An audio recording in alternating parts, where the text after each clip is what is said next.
Okay, um, so I wanted to do a reading from Greek. This is meant to go with a video that I haven't actually recorded yet. It's going to be in the series that I do in Assassin's Creed Odyssey, and we're going to go to the Areopagus, and we'll talk a little bit about the Areopagus and its history. And of course, one of the bits in Greek literature, one of the main bits in Greek literature where the Areopagus has a big presence is Aeschylus Eumenides. In fact, there's a big debate about what's going on with this play. This play, the whole of the Oresteia, the trilogy of which it's part, right? The Agamemnon, the Libation Bearers, and the Eumenides. They were performed in 458 BC, and we know or we hear that in 462, 461, 460, there's this big series of reforms by Ephialtes. So Ephialtes is an ally of the young Pericles. He's sort of a radical democrat of some sort. There's been, it's controversial when the Athenian democracy really starts. Some people say Solon's reforms, 494/3. Yeah, there's some things that Solon did, introducing popular juries and making it illegal to sell yourself into slavery, things like that. But the problem with saying that Solon is the beginning of Athenian democracy is just what happens after. And what happens after is that you have Pisistratus. So you have Pisistratus, the tyrant, who manages to put himself into power after 3 goes. And you've got Hippias, his son, who takes over. And so other people would say, no, it's actually Cleisthenes, the reforms of Cleisthenes, the Athenian Revolution, as Josh Ober, the scholar, Stanford scholar, puts it. And that's in 508/7. Some people would say, well, that's the moment that Athenian democracy really starts. But there is this moment also of Ephialtes. So Ephialtes does a few things. He makes certain offices like the archonships available to more people, to the top 3 property classes that Solon introduced, which are sort of measures of how wealthy you are. So he sort of expanded the franchise in that sense for magistracies, for offices. And one of the things that Ephialtes seems to have done is to take away a lot of powers from the Areopagus. The Areopagus was a really important council in early Athens, in archaic Athens, and it was composed of former archons. So once you've been one of the 9 archons, you kind of ex officio, or sort of after you held office, just because you've been an archon, you go on to the Areopagus. And it's usually seen as a pretty conservative force in Athenian politics. So Ephialtes seems to strip it of almost all of its powers, except for its powers as a court specifically concerned with certain types of homicide, murder. So Aeschylus Eumenides, okay, it's the last play in this trilogy, the Oresteia, which as I've just said, it's performed in 458 for the first time. And the plot of the Oresteia, if you don't know, basically what happens is Agamemnon, this great chief, the leader of the Greek forces at Troy, comes home and he's murdered by his wife. He's murdered by Clytemnestra in the bathtub. That's the first play. And then Orestes, his son, has to avenge him, or he thinks he has to avenge him. And so Orestes is in this difficult moral situation of thinking that he has to kill his mother. And in fact, that's the Libation Bearers. He kills his mother. And at the end of the Libation Bearers, it seems he's going to be pursued by these supernatural powers, these supernatural beings, the Ereopagus, also called in English the Furies or the Eumenides, although it doesn't seem like this was actually the name of the play in antiquity. The kindly ones, it's a kind of euphemism. But anyway, let's call them the Ereopagus, or try to call them the Ereopagus, because that's what they call it for the most part in this.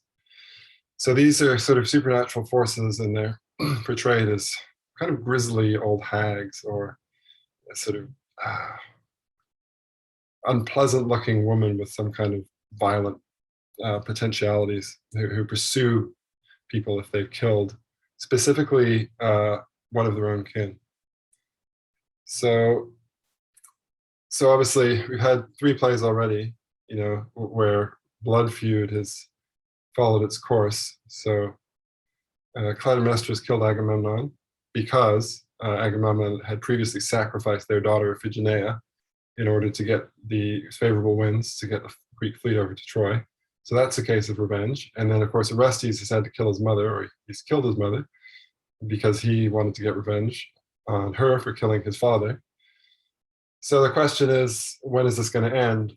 And a lot of people interpret this trilogy as sort of saying, well, okay, there is another way, and the other way is what we see in the final play. And what happens is eventually that Orestes finds his way to Athens. He appeals to Apollo to help him. Athena is also involved, and Athena ends up sort of instituting a court, and the court is the Areopagus. So I'll just it's a pretty long introduction already.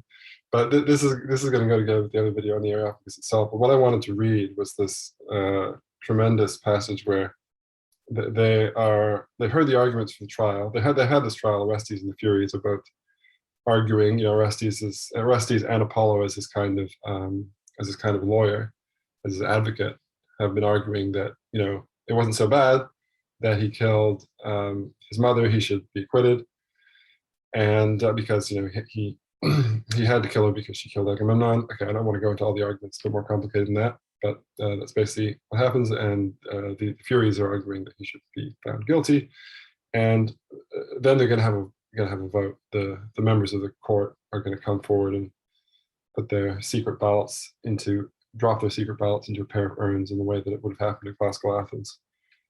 But before that, Athena talks about the institution of this court. So what I'm going to do is I'm going to read it through in Greek. And this, by the way, he says after about 5 minutes, this video is best enjoyed if you know some Greek already. I mean, in fact, if you're kind of an advanced student of Greek, because I just read this with my third years, and I felt a bit guilty because really it's a play that I only normally, an author, Aeschylus, that I normally only do with fourth years honors students, because it's really difficult. I mean, Aeschylus is known as one of the most difficult Greek authors, especially the choral passages in Aeschylus. But even the non-choral passages, they're not easy. So yeah, if you're sort of an undergraduate, maybe in your final year, or you're really keen, you really think you've done well at Greek and you're keen and you want to learn more, maybe you're in your second year. If you're still doing a textbook, Athenian or something, probably wait, I'd say. But all right, so I'll read it out in Greek and then we'll work through it line by line, and you know, comment on the language, and also on I'll try and make clear what it all means to the extent that I can, and then comment on a couple points of interest in terms of the history and the literature. All right, so this is all in iambic trimeter, which is one of the most common meters in tragedy, in the sort of stichic passages, the passages which go into regular lines.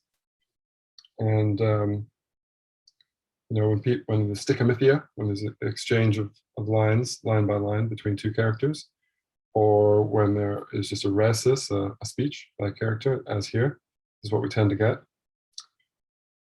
So Athena says, well, I'm just going to start sort of 2 lines after she starts speaking. She says, Estai de kai teloipon agios strato, aedi caston, tu tobuluterio. Pagon dareion tonda, amas donon hedran, skenaste, hot elthon thesios kataphonon, stratela tusai, kai poleni aptolin, tendupsi purgon antipurgos antote, are de tuon, enten est eponymos petra pagos tareos, endeto sabas aston phoboste, xungenes tomea dicen, schesai totema kai kat eufronen homos, auton politon me pi kai nun ton nomus.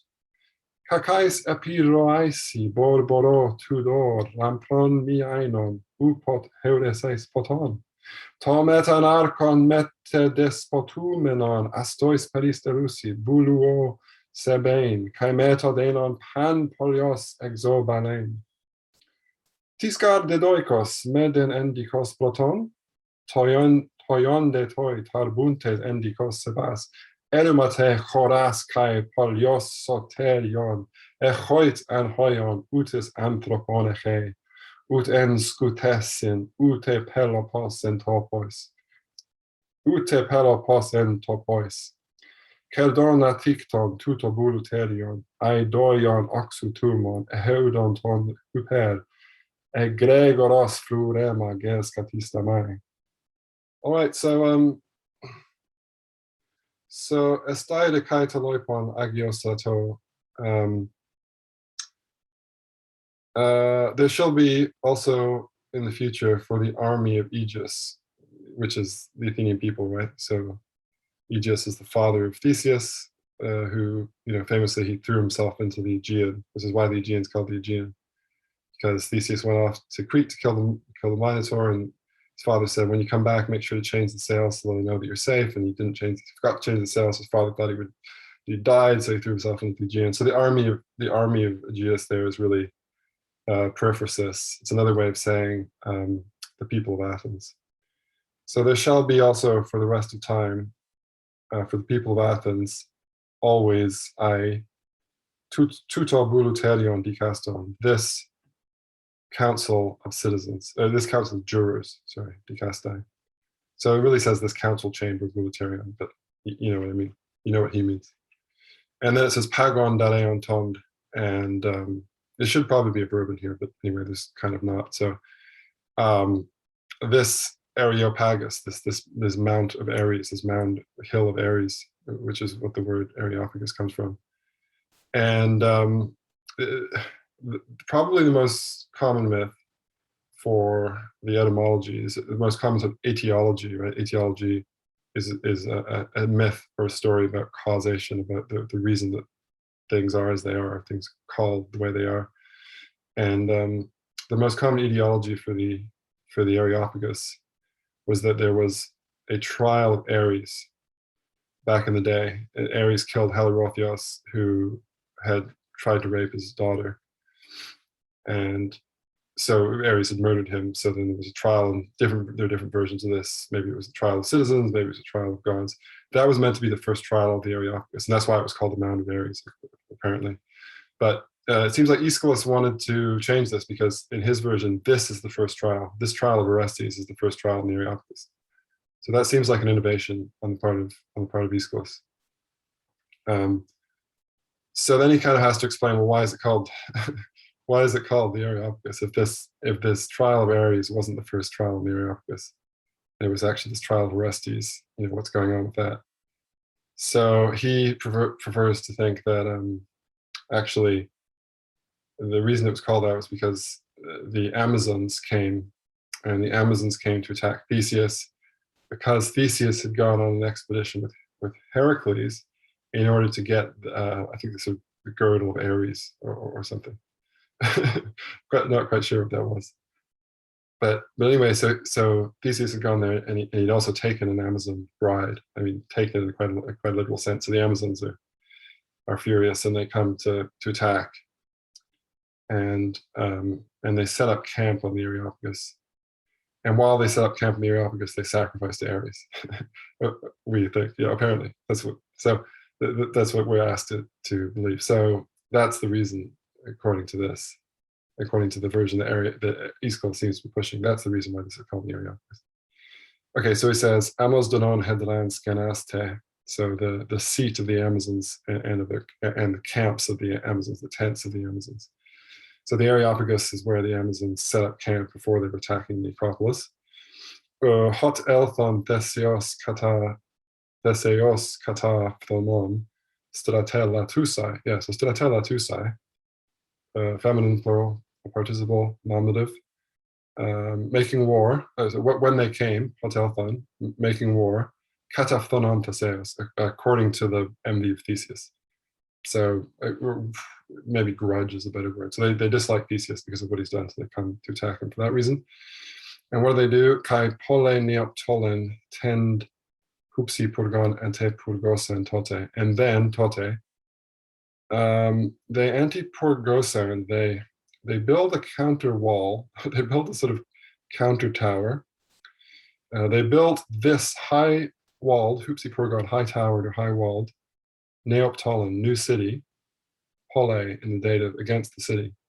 So they build a new fortress, which is kind of like a city, which is high towered, and it's in antiposition. It's in opposition to the old city. And the city here is really the Acropolis, the polis.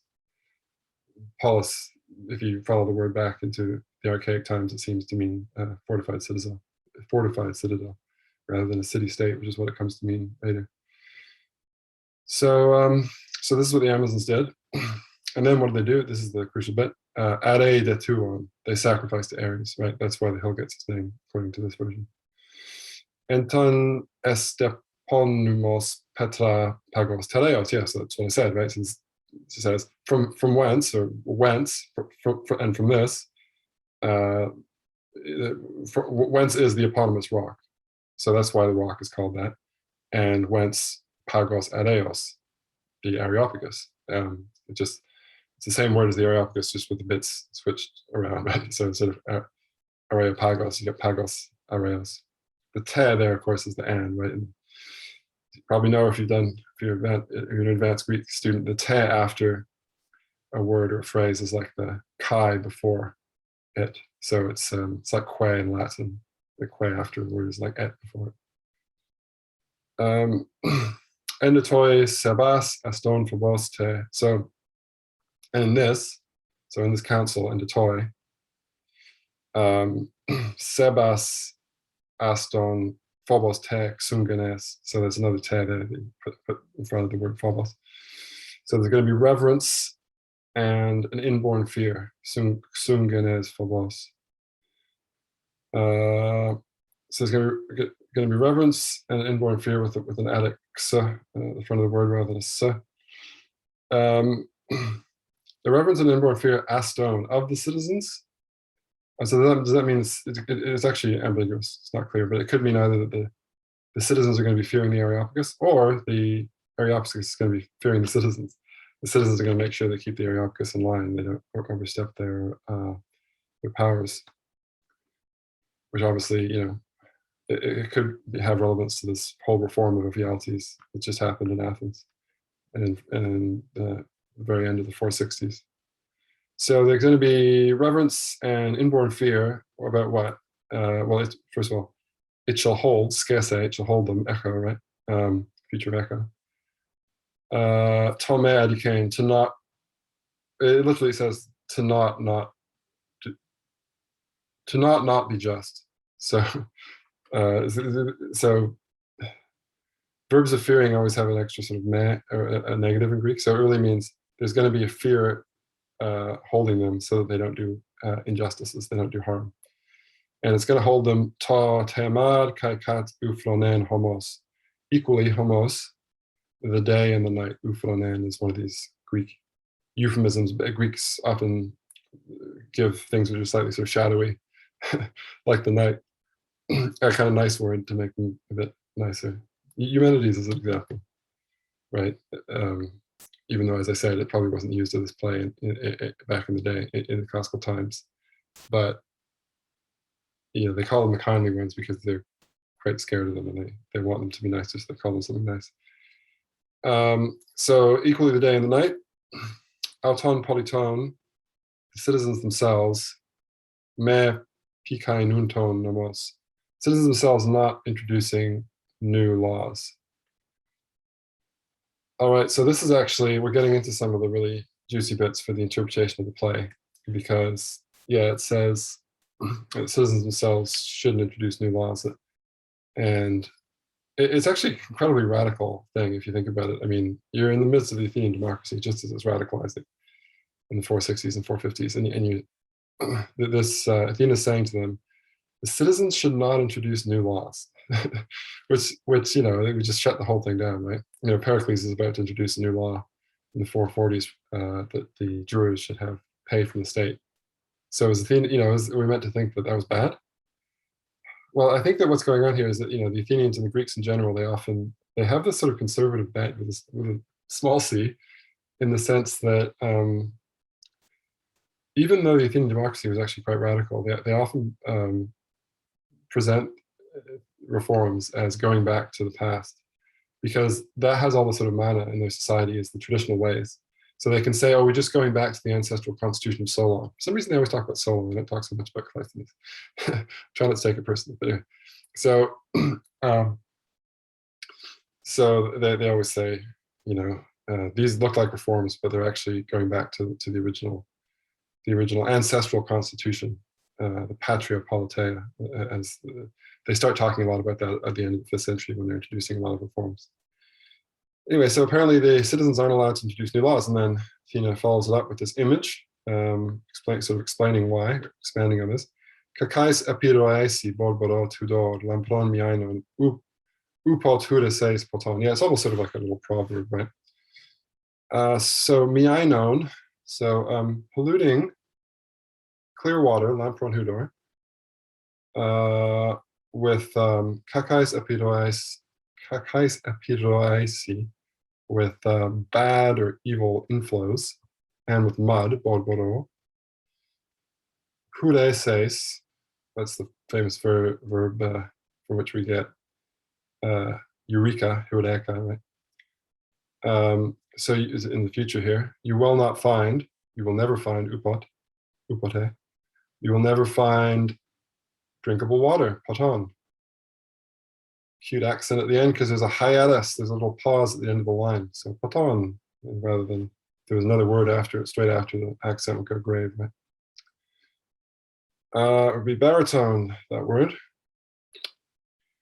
Okay, so that's just following, it's another image about, it's an image about how, you shouldn't introduce new laws because it's sort of polluting the old purity of the state.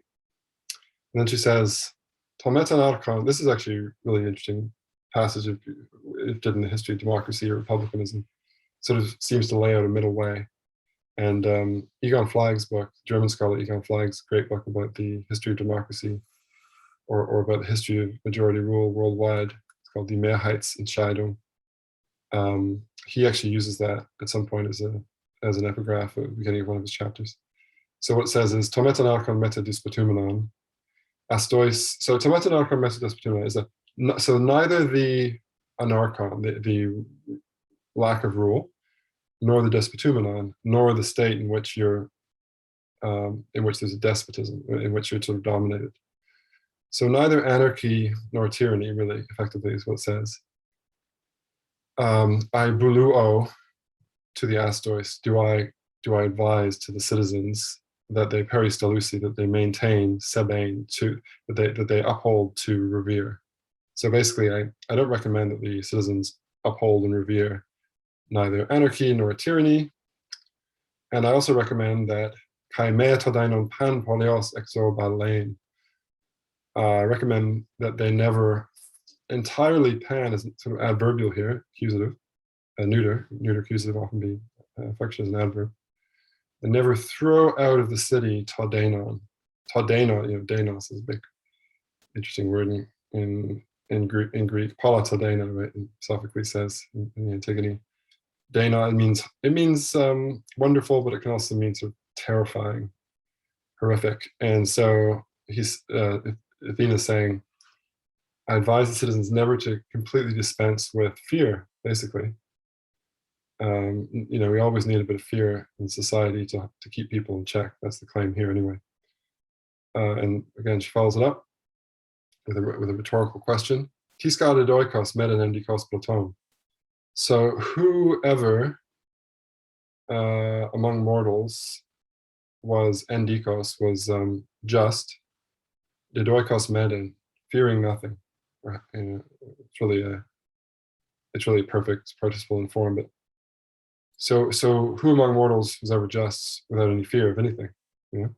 So it's a big kind of moral and empirical claim there. As she's saying, if you don't fear, being locked up by the police, for example, or being taken to court, people wouldn't be just.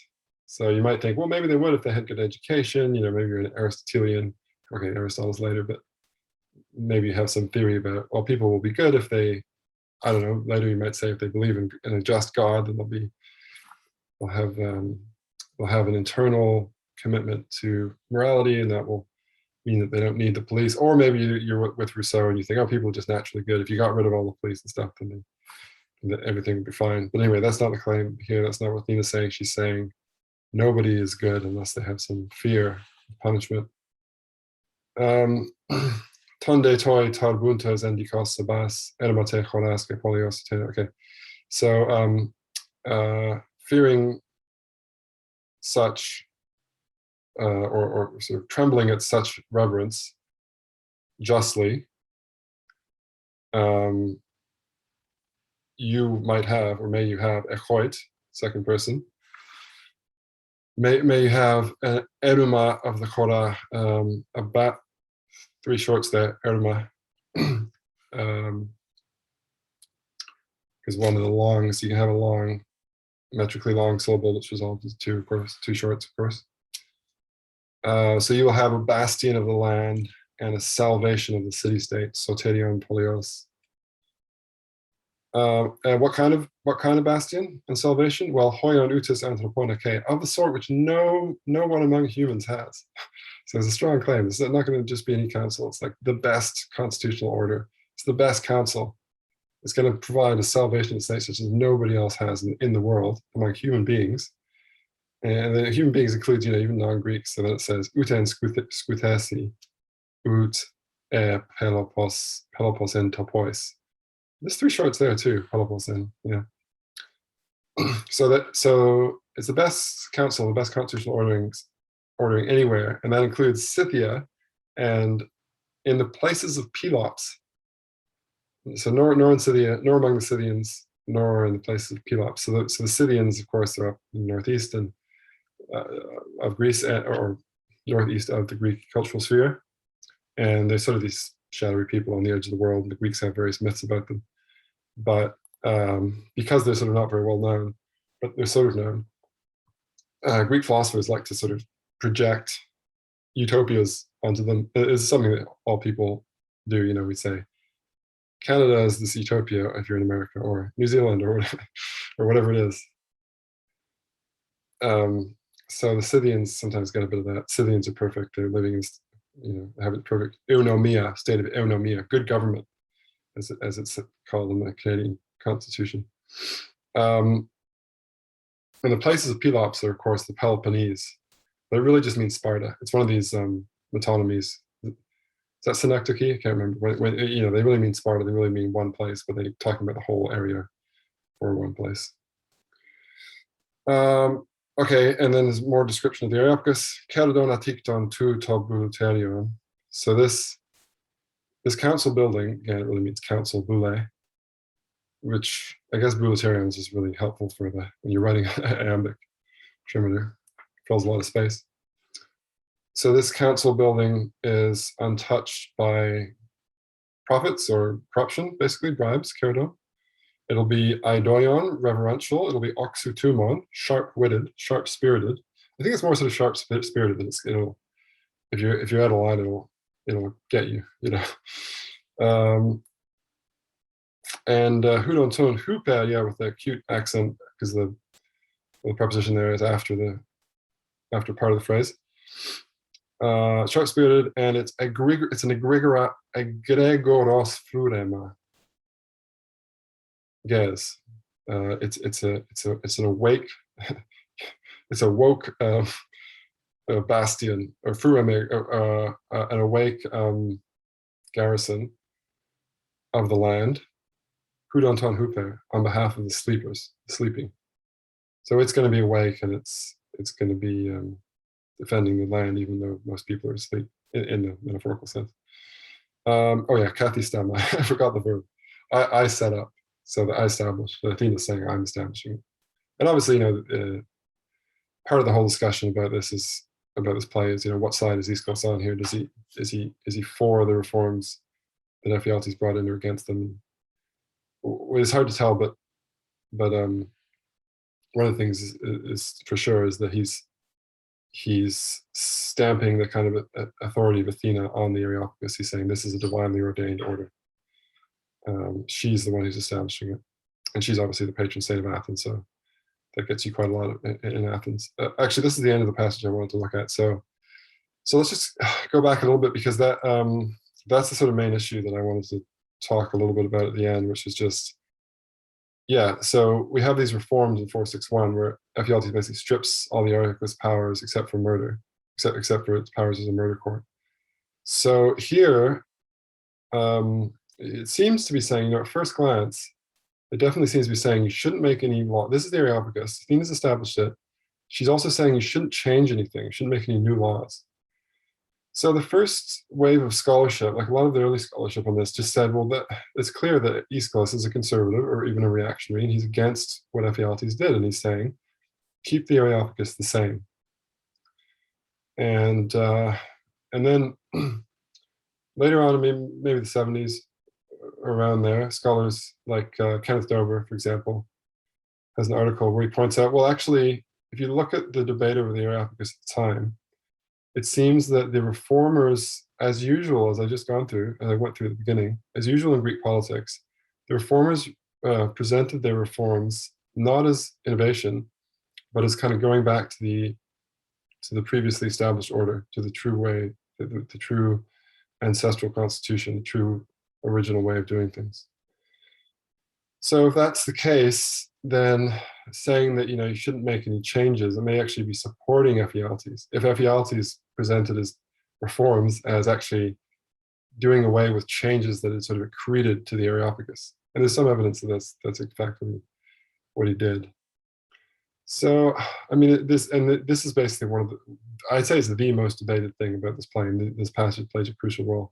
And you can read, dozens of articles, I'd say, on one side or the other, saying, no, Aeschylus is trying to support Ephialtes, he's kind of a Democrat, or Aeschylus is against Ephialtes, he's some kind of conservative, or somewhere in the middle. And I think, most people now, it's very hard to be on one side or the other in any kind of extreme sense. I think most people now would say there's an extent to which it's purposely ambiguous, and this is why scholars have argued so long over it. And whatever Aeschylus is doing, he's not doing it in a coarse way. He's not sort of going on Twitter and saying, like, screw the Areopagus, or screw Ephialtes, let's tear him down.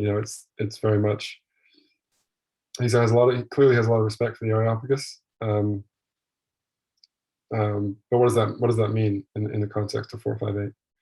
And interestingly, Edward Harris, who's a scholar of Athenian law, he has an interesting article recently where he sort of says, it's actually nothing to do with the Areopagus. And he says, well, we get the idea that Ephialtes reformed the Areopagus from the Aristotelian treatise on the constitution of the Athenians. And we shouldn't really trust that because it makes a lot of mistakes. And it makes a lot of mistakes, particularly about the Areopagus. And so we should just throw that out. And actually, what this play is saying about the Areopagus is just, it's using the Areopagus as a symbol of Athens' democratic constitutional order, but as a kind of conservative anchor in that system. So it would be kind of like an Englishman praising the Queen or the House of Lords or something. And so if an English person or British person praises, or a Canadian or a New Zealander praises the constitutional ordering with the crown at the head, does that make them a conservative? Yeah, I think it sort of probably would put them more on the conservative side, I think. But there's a possibility that they just mean it to stand for the crown, as the linchpin of this constitutional monarchy or constitutional monarchical order. And of course, Athens didn't even have a constitutional monarchy, so it's possible that the Areopagus here just stands for the democratic constitution, but it's the oldest and the most revered institution within the democratic constitution. Anyway, that's a possibility. But I think it's a kind of hard. It's a lot to swallow, I think, Harris's theory in the end, because just because the Aristotelian constitution of the Athenians may kind of overplay how powerful the Areopagus was in the early 5th century, it doesn't mean that everything it says is wrong about what Ephialtes did. And I think most scholars still think Ephialtes actually had a lot to do with, or a big part of Ephialtes' reforms had to do with the Areopagus. So anyway, I don't know how long I've been going on for, but this is a kind of new experiment. I don't know if it works. We'll see. If you have questions about the Greek, then put them in the comments and I'll try and help. Or, if you want to debate the meaning of the Eumenides, that'd be great.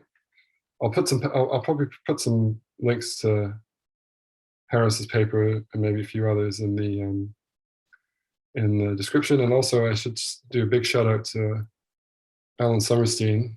Beautifully done edition of the Eumenides. It's actually a really hard thing. It's a really high level thing to do to do a good edition of a Greek play, especially one by Aeschylus, because the Greek is so difficult and all these problems with the text. And it's quite a technical thing in the end. You've got to look at the meter, and it's very difficult to parse what Aeschylus is saying. So, and I don't know how many copies of this get sold, but if you're interested, I definitely, it's a little bit expensive, but you can do honor to the deserved honor to Alan Summerstein and to Cambridge Greek and Latin Classics series by ordering one of these online. All right, now I have to do the actual Assassin's Creed Odyssey video about the Areopagus. So I'll see you then, hopefully.